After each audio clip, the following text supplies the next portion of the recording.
Welcome to the Grizzly Times podcast with Louisa Wilcox, a place devoted to all things grizzly, where we interview scientists, managers, Native Americans, and others about their perspectives and experience with bears and their ecosystems.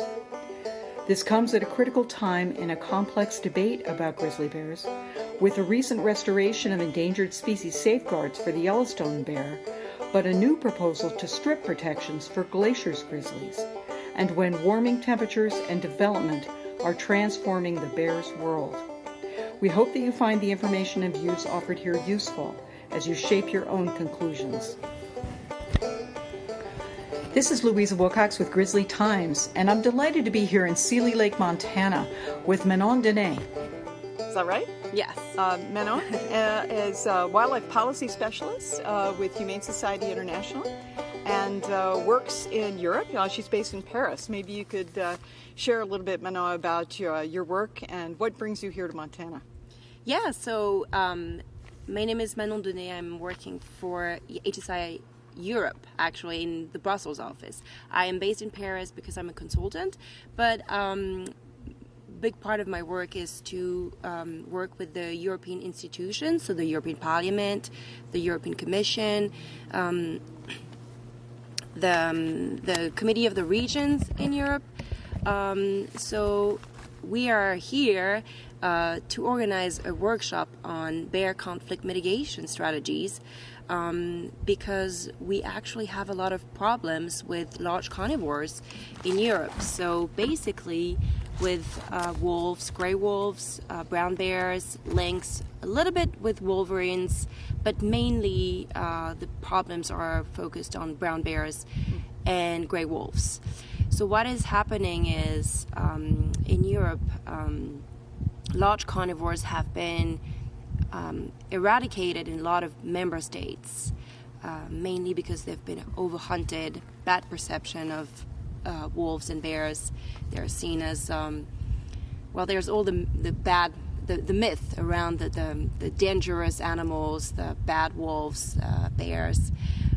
So they have disappeared in a lot of member states of the European Union for centuries. And following this eradication, the EU legislation put in place measures to protect gray wolves, brown bears, lynx, and now they are strictly protected under the EU Habitats Directive. And in parallel, a lot of programs to reintroduce these species in member states have been ongoing. So as a result, these animals are slowly coming back in a lot of countries.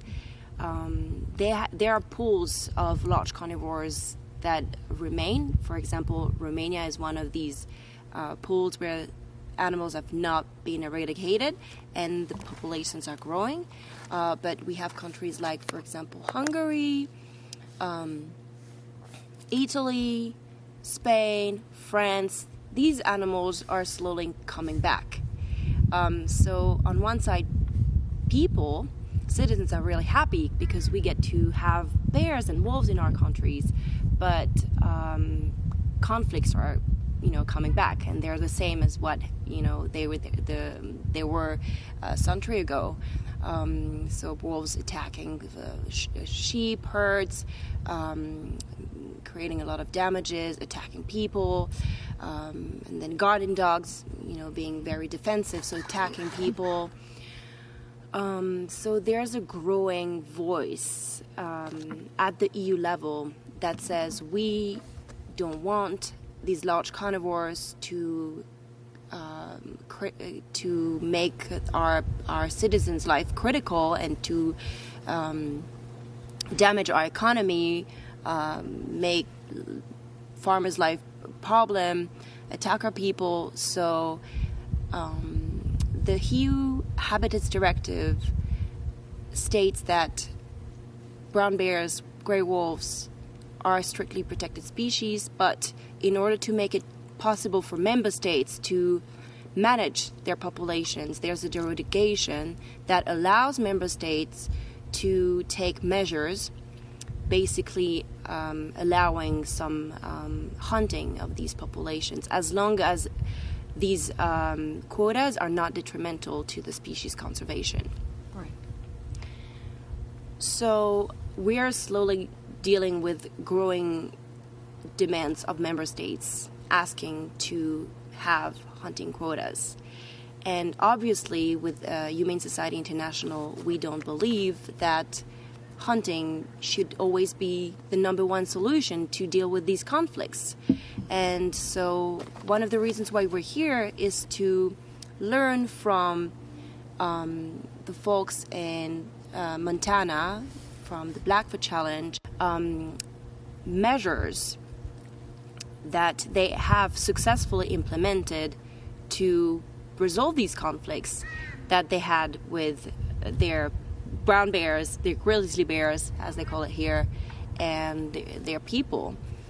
So we've learned a lot about how to put electric fences, how to successfully install them, because we have had a lot of installations of electric fences in Europe, but not all of them are very efficient. So there's also growing voice that says, well, these electric fences, they don't really work. So we are learning here that it's crucial to know how to efficiently install these electric fences.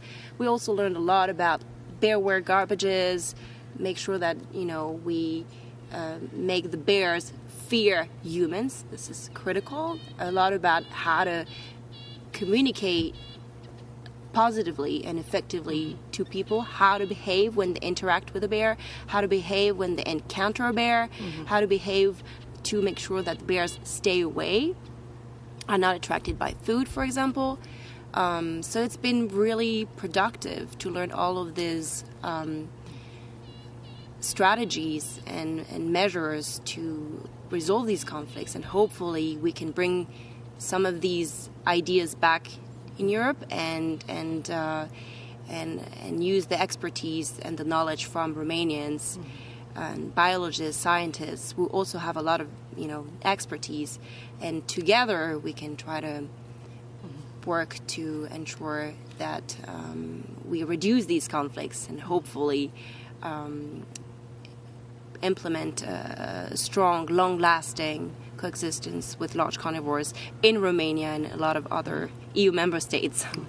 Many people don't know that there are many thousands of grizzly bears, brown bears in Romania, maybe 6,000, maybe 10. The numbers are very uncertain, but certainly compared to what we have here in the Northern Rockies in the U.S., maybe a couple thousand maximum. We've got many more brown bears, same species, in Romania. And yet in 2016, the trophy hunt that had been long-standing was stopped, which is really interesting. Maybe you can talk about how that happened and what are the implications in terms of coexistence with bears. So, yes, Romania is one of the is actually the member states where there's more brown bears. It is estimated that there is about 7,000 bears in Romania, but estimations vary, and there is not one official estimation, so numbers are still like a big question mark. In 2016, the Romanian government decided to ban trophy hunting. It is known that it has been a result of pressure from the public opinion and from environmental NGOs who wanted to stop the trophy hunting because there's such a bad publicity around trophy hunting. Obviously, there's the question of the economic benefits of trophy hunting. In Romania, you can sell a bear trophy around between $8,000 and $10,000, and Romania is a rather poor country with citizens that have very low income. So obviously this represents a lot of money, and there is intense pressure from the hunting industry to resume trophy hunting since this ban was adopted in 2016. One of the problems that was created following the issuance of this decision to ban trophy hunting is that there has been a little increase of conflicts between humans and bears. So it means mostly attacks on humans by bears. Obviously, the media is a key actor in this situation, because what's interesting is that whenever there is an attack occurring on a human, it seems like the media always says the bear has been the problem, but we don't know how these accidents happened. What happened? Why did the bear attack this human? And when you go a little bit deeper in the problems, you realize that often, if not always, humans are responsible for these attacks because they had the bad behavior. They put food and attracted the bear, and then they sort of defended themselves in an aggressive way that made the bear attack them. So the media and the local authorities often communicate about the bad situation that bears create. And they also say that since the ban of the trophy hunting occurred, there has been a rise of conflicts. Mm-hmm. So they're basically saying because trophy hunting was banned, more accidents happened. So there's too many bears in Romania. We have to decrease the population, so we need to resume trophy hunting.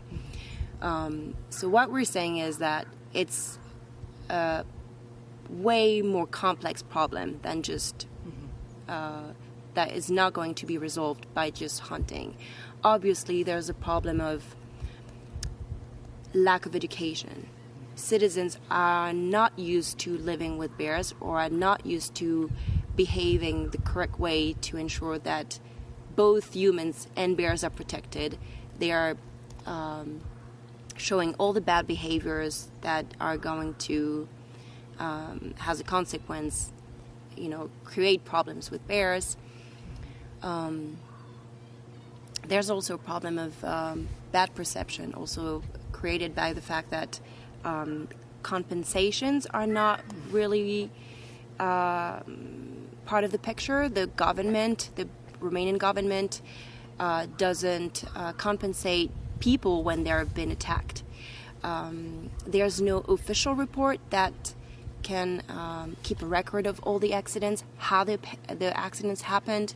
Mm-hmm. So there's a lot of question mark, and the Romanian citizens feel alone in dealing with these conflicts. Mm. And we realize that a lot of Romanians, they don't want to have the bears killed. They don't want to hunt the bears. They like that there are bears around. Mm-hmm. They just don't want to have a dangerous environment. Mm-hmm. And they would like to have the support of their government and their local authorities. And obviously the local authorities, they want to help, but they don't have necessarily the means mm-hmm. to do so. Mm-hmm.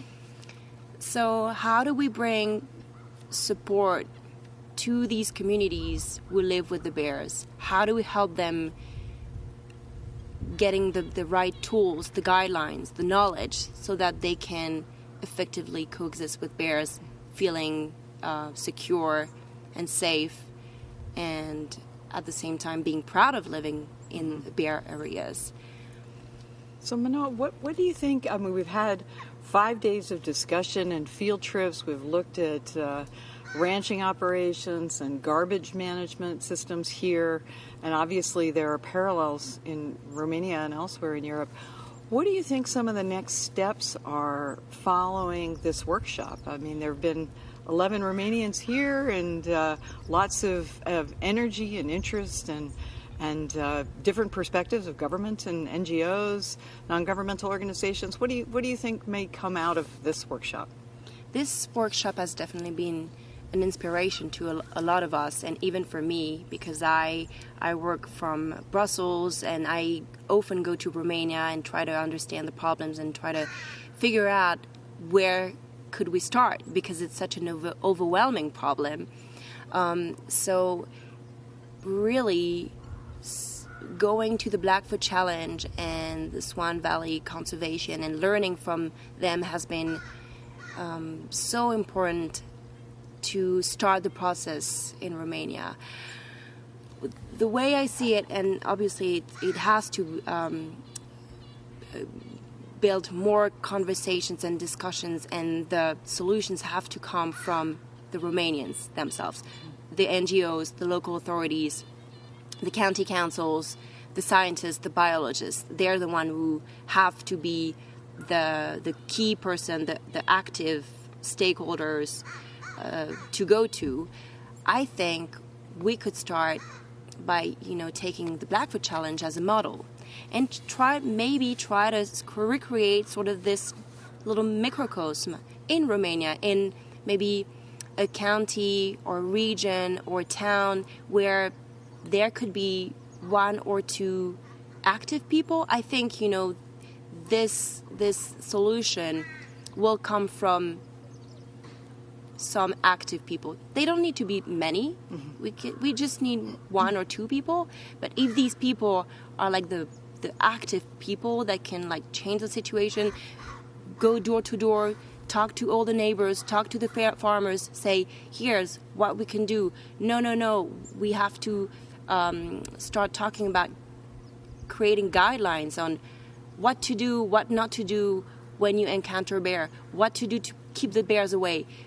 Like, for example, simple message that we heard and we learned from this week is feed the bear, kill the bear. So it's absolutely necessary to not feed any bear.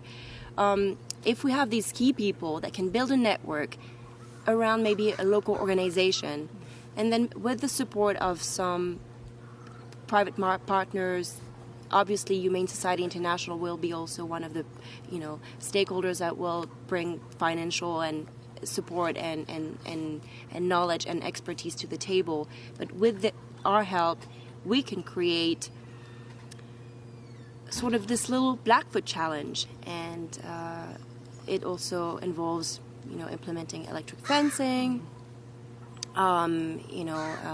financing some bearware garbages, and hopefully if we create this successful pilot project, then we can extend to other counties, to the neighboring towns. I'm thinking it would be wonderful, and that if the neighbors of this pilot project would hear, oh, look, you see these people, they have done this pilot project and they've reduced their conflicts, and the number of attacks and damages have decreased. It's wonderful. We want to do the same. And hopefully from where I'm standing, because I also represent HSI Europe, if we could also bring this successful pilot project to other member states who have similar problems with wolves and bears, it would be wonderful. Mm-hmm. So, and I think we can also rely on the help of maybe folks here, like from the Blackfoot Challenge. There are so many experts who have decades of experience in building fences, putting closed garbages, implementing guidelines of what to do, and all these signs we see all these signs about bear country. Don't feed the bears, stay away, make sure your garbages are closed. If we could also benefit a little bit from their experience, and if they could come to Romania and talk with Romanian folks and sort of discuss what would work here, what would work in this town, what would work in this area, what do you there's a lot of technical issues that are involved as well. There's the political ideas, but also technically, how do we build a fence that is effective in keeping the bears away? So many of these wildlife issues, as you just said, are technical and political and, of course, social. And there's a lot of people throughout Europe. And as wildlife management specialist, maybe you could just share a story of something that you are really proud of that you were involved in, a real success that, that we would benefit from knowing about here.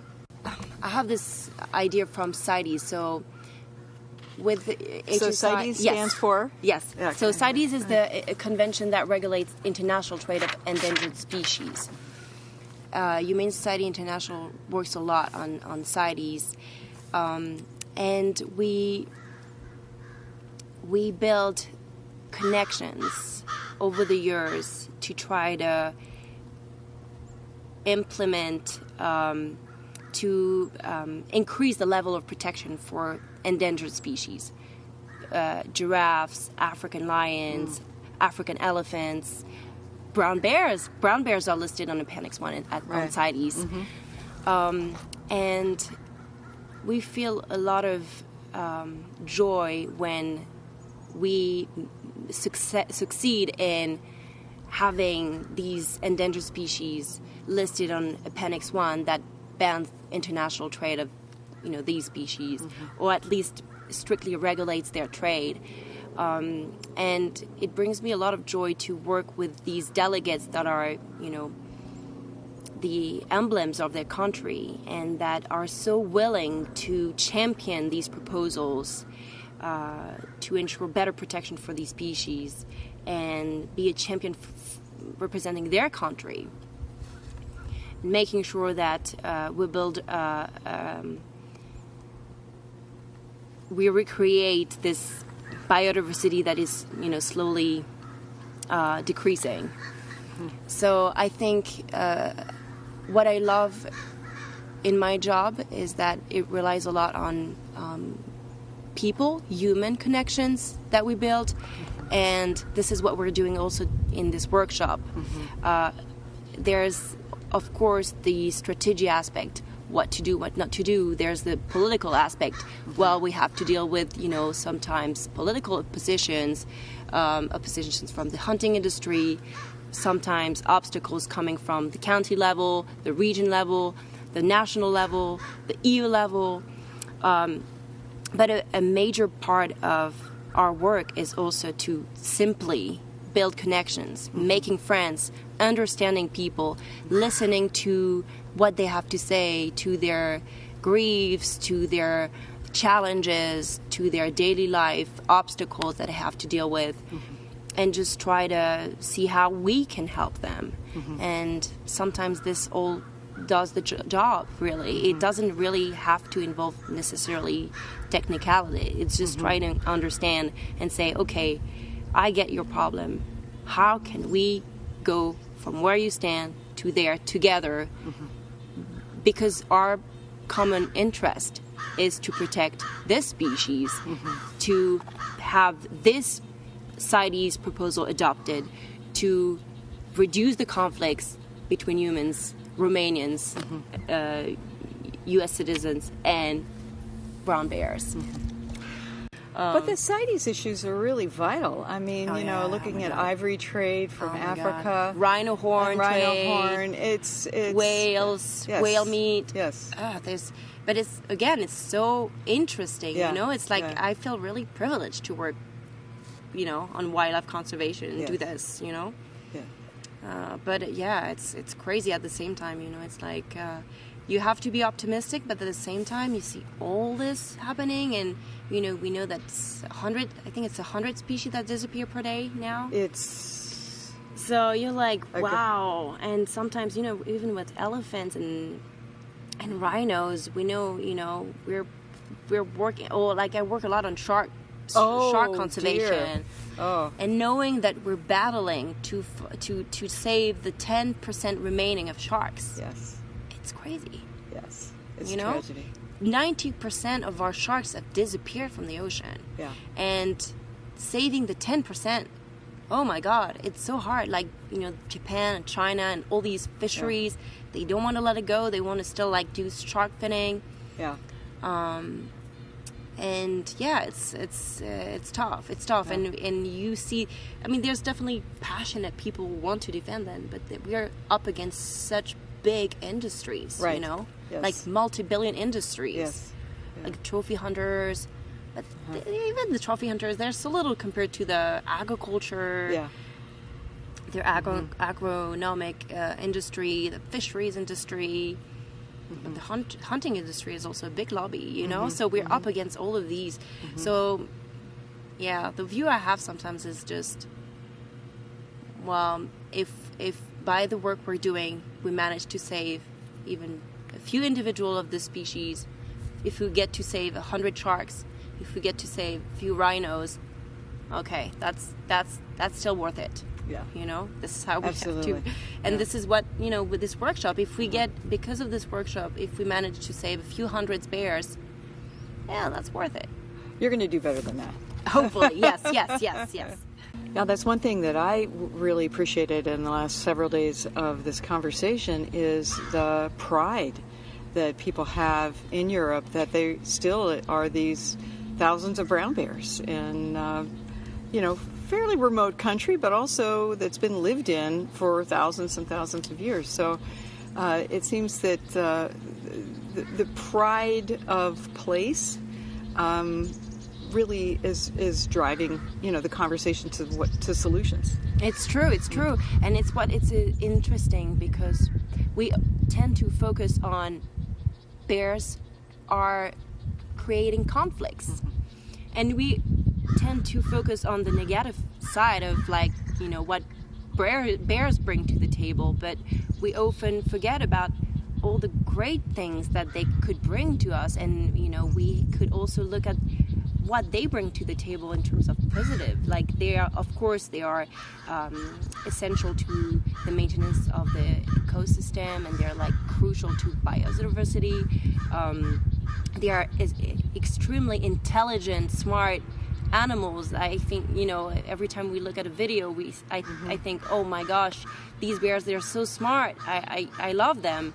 And of course, I can't understand why Romanians are so proud of their bear population. An interesting thing that I learned, or I heard, is the first day we arrived at the Missoula airport. Okay. Someone from the Romanian team said, "Oh wow, we are clearly in bear country here," because wow, there was these bears posters and, like, images, and, like, you could see definitely it was true. It was true. We could see bears everywhere, and, like, you are taking you're driving and you see signs like bear country, and we can see, like, here in Montana, people seem so proud of their bear population, and the Romanians, like, first thought was, wow, we need to create that too in Romania, because we are so proud of our bears, and we don't say it enough. And I think this is also something that is going to be triggered, like, inspiration from this workshop, is like, of course we have to deal with the conflicts that bears create, but we also have to show how proud we are of our bears, because it's definitely something that is enriching everyone. And that we could also build on economically, because, you know, I think not a lot of Europeans know that Romania has 7,000 bears or more. Absolutely. Yeah. And, I mean, I'm sure that so many people would want to visit Romania just to know that, you know, you live in an area where there are bears. It's just wonderful. Even if you don't see them, you know, you just know that you're living in the same earth where bears are also roaming. It's great. Yeah, I want to visit now. So now you're a wildlife specialist living in Paris, you know, a hugely densely populated country. How did you get interested? You mean in wildlife? In wildlife, yeah. Okay, so I mean, it's been a long time since I've been an animal lover. So I started as an animal lover. I've been an animal rights activist since I am 18 years old. I started to, I was already vegetarian and, you know, thinking just, like, very simply, I don't want to, you know, eat animals. I don't want to hurt animals. I love animals. And then I was a political science student at the time. And when I became a little bit more involved in politics, I also learned a lot about, animal rights and, all the suffering that was put on animals in general in all the fields. So 5 years ago, I did an internship for Humane Society International. And as a French girl, I applied, to all the internships opportunities, and this is how I traveled to the United States for the first time, and I lived for a year in Washington, D.C. And I was put in the wildlife department because of, I'm a Francophone, so I speak French. And so my team was like, well, we could use this, language to sort of open our field work to another, a lot of people in the world speak French. So that's how I started to work on wildlife issues. And CITES, the International Convention that regulates the trade of animals and plants that are endangered. And this is how I started to work on wildlife. So really, I really love all animals, but I found myself working on wildlife issues. And it's such interesting field work because what's, I think, interesting in wildlife is that there are so many conventions already happening, which you can't see with farm animals or like lab animals or companion animals. Wildlife, it's such a diversity, and it's really a cross between the welfare, I would say, issues and the conservation issues. So my background is really political science, and I think it's so interesting because I get to work with scientists and biologists, and they have such strong knowledge of species conservation and animals in general. And it's it's definitely fascinating. It's a lot of work. It's a lot of headache. It's a lot of traveling. Yeah. But I don't count my hours. I don't really. I think it's, and this entire week, I've been thinking, oh my gosh, what can we? What are the strategies that we can find and try to implement in Romania? I feel like I'm thinking about this all the time. Hopefully we'll get to good pilot project ideas, but I feel like we will. Yeah, it's a very optimistic, and you bring such enthusiasm and passion to this issue. And thank you so much, Manon. Please come back again and mix it up with bears some more with us. Okay, thank you so much, Louisa. It was great talk. Oh yeah, great.